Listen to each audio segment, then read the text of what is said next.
Mega প্রকল্প অর্থই হচ্ছে মেগা দুর্নীতি। গার্মেন্ট, এই দোকান কর্মচারী, এই নির্মাণ, এই শ্রমিকদের জন্য একটা রেশনিং এর বন্দোবস্ত যাতে এই সরকার করে, আমরা তার জন্য দাবি জানাচ্ছি।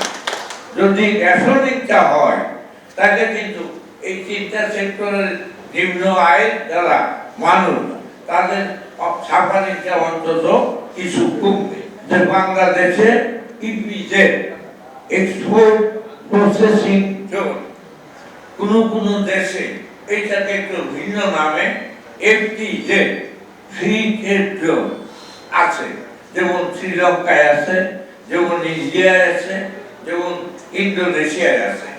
তো অনেকগুলো দেশে ফ্রি ট্রেড জোন থাকলেও সেখানে শ্রমিকদেরকে, যেমন শ্রীলঙ্কায়, সেখানে শ্রমিকদের সংগঠিত হওয়ার অধিকারটা আছে। আমাদের বাংলাদেশে 9টা ইপিজেড, সেখানে কয়েক হাজার কারখানা আছে এবং প্রায় 10 লক্ষের বেশি শ্রমিক সেখানে কাজ করে। আনফরচুনেটলি এই যে 10 লক্ষের বেশি শ্রমিক বাংলাদেশের 9টা ইপিজেডে কাজ করে, তাদেরকে সংগঠিত হওয়ার অধিকার নাই, তাদের দর কষাকষি করার অধিকার নাই, তাদের নিজেদের অধিকারে কথা বলার অধিকার নাই।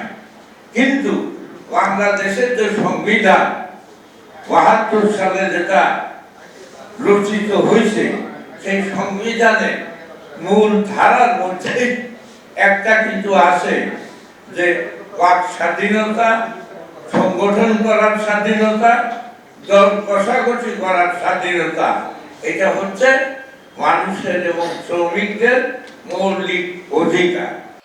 Cinematic display, photography master, performance expert, NextG N9.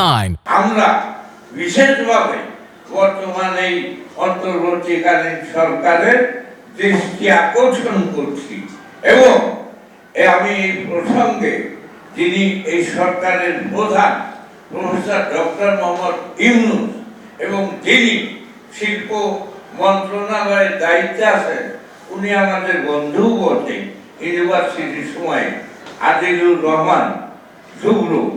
আমরা ওই দুইজনের কাছে দাবি জানাবো যে এই ইপিজেড গুলাকে, ইপিজেডের যে আলাদা আইন, সেটা বন্ধ করিয়া বাংলাদেশের শ্রম আইনের অন্তর্ভুক্ত করিয়া ইপিজেডের শ্রমিকরাও যাতে সংগঠন করা, কথা বলা, দর কষাকষি করার অধিকার যাতে পায়, এই সরকার সেই দায়িত্বটা নেবে, আমরা এইটা তাদের কাছে আশা করছি।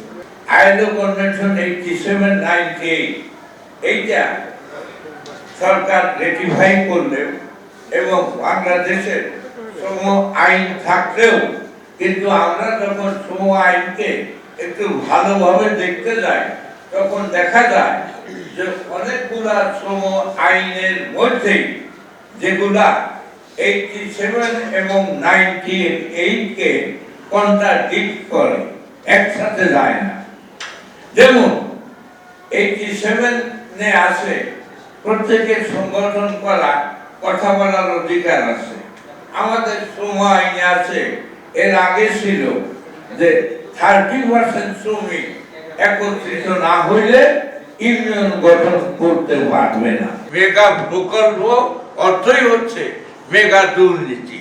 আমার তো এই মেগা প্রকল্পের দরকার নাই, মেগা দুর্নীতির দরকার নাই। আমার পেটে ভাত নাই, আমার পরনে কাপড় নাই, আমার থাকার জায়গা নাই। হাজার হাজার মানুষ এখনো রাত্রে ঢাকা শহরের রাস্তায় ঘুমায়। আমার বাচ্চাদের লেখাপড়ার বন্দোবস্ত নাই। হাজার হাজার শিশু চিকিৎসার অভাবে মারা যায়।